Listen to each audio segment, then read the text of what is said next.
inviting me to share about community engagement in response to the East Palestine train derailment. My name is Misti Allison, and I am an East Palestine resident, and I am here to put a face on this disaster. This isn't a political issue, it is a people issue, and we must always remember that. All the photos in this presentation, except for 3, were taken by Rebecca Kiger, a documentary photographer who captured the impact of the train derailment over the past year for Time magazine and was funded by the Center for Contemporary Documentation. When I moved to East Palestine 5 years ago, I thought we had simplified our lives. This is the epitome of small-town America, a perfect place to raise my 2 small children in my husband's hometown. This preventable accident put a scarlet letter on our town that will have lasting impact for years to come. Yet despite the hardships we've endured, my community has demonstrated remarkable strength and resilience. Everyone responds to traumatic events differently, and I want to highlight a few ways the community has been engaged throughout the past 14 months. We have spent countless hours in meetings, trying to navigate these unprecedented times and our new normal. We have comforted one another, but we have also become extremely divided, with many residents feeling like they have not been supported during this devastating ordeal. We have rolled up our sleeves and helped our neighbors, including distribution of food, clothing, and water. Lots of water. Because even though we are told that the water is safe, there are many residents who still have concerns. We have gotten out of our comfort zones and advocated for our community and the nation as a whole by testifying at the U.S. Senate and going to our state and nation's capitals to have our voices heard, to recommend that the federal government issue a major disaster declaration and to evaluate the ban on vinyl chloride.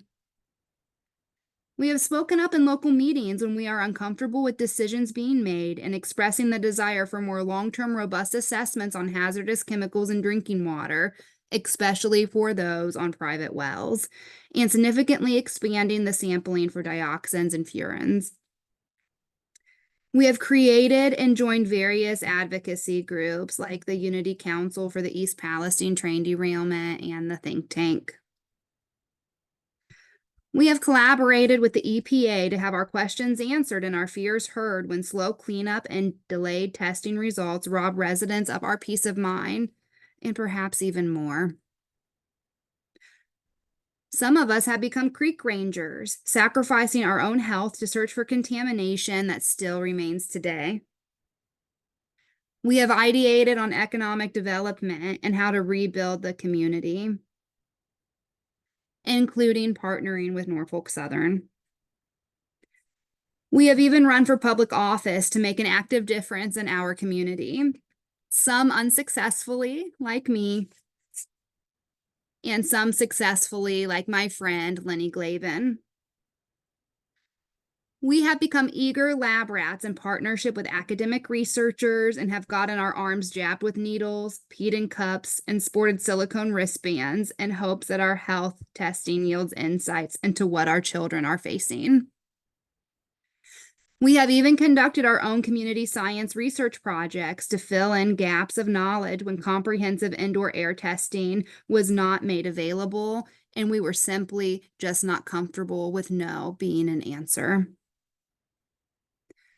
Yet a year later, we still don't have the complete results from any of this testing, causing an undertone of unease to ripple through the town. 1 year in, so much progress has been made, yet there is more work to be done. Many communities have recovered from disasters, and I am confident that East Palestine can too. But we need all the help we can get. This disaster and the fear of the unknown still keeps many of us up at night. When President Biden visited East Palestine in February, he said that his administration continues to hold Norfolk Southern accountable and will make sure they make our community whole now and in the future. And what Norfolk Southern does not make whole, the government will. Some residents continue to report ailments such as headaches, nosebleeds, rashes, central nervous systems, and respiratory problems, raising concerns about long-term health effects. This is compounded by mental health problems such as trauma, a lack of trust, feelings of being abandoned by systems that are supposed to safeguard Americans.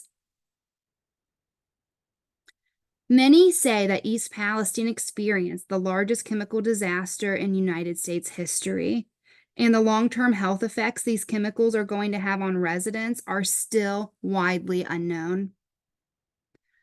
Look at the 9/11 responders who were told they would be fine after breathing in the dust during the cleanup of the World Trade Center. Those brave men and women did not fall ill on September 12th. It took years for the full impact to be understood. And this makes our community worry, especially for the first responders from 68 different fire departments who inhaled the toxic smoke for hours without knowing the deadly chemicals they were breathing in while they were helping our community.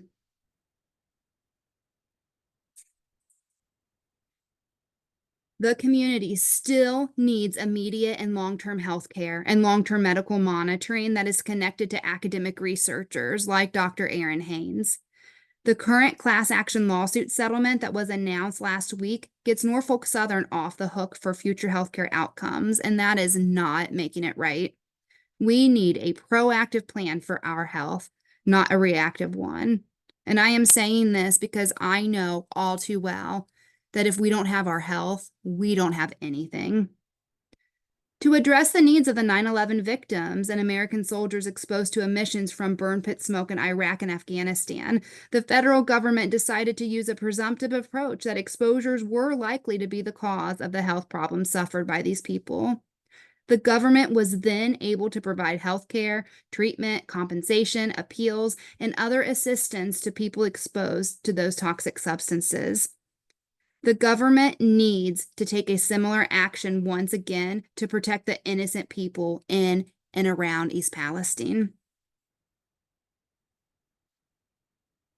That also includes relocation assistance for those who do not feel comfortable staying in East Palestine. It's really important to note while families like mine do want to stay in the area, there are some who simply do not feel comfortable being here, and they should not be forced to live somewhere where they don't feel safe. 10 years from now, I want to be able to say, yes, we went through a lot, but we were able to build back stronger, and we received all the assistance we needed, both from Norfolk Southern and from our federal, state, and local governments. Yes, our community was fractured, but we were able to be reunited again. And yes, this was a terrible event in our nation's history, but it was a catalyst for meaningful change, such as with the passage of the Railroad Safety Act of 2023 and with the potential banning of vinyl chloride, just to name a few meaningful changes that could come from this terrible tragedy. My children, just like my beautiful 2-year-old daughter that you see here, all the children in our community and every child in America deserve it.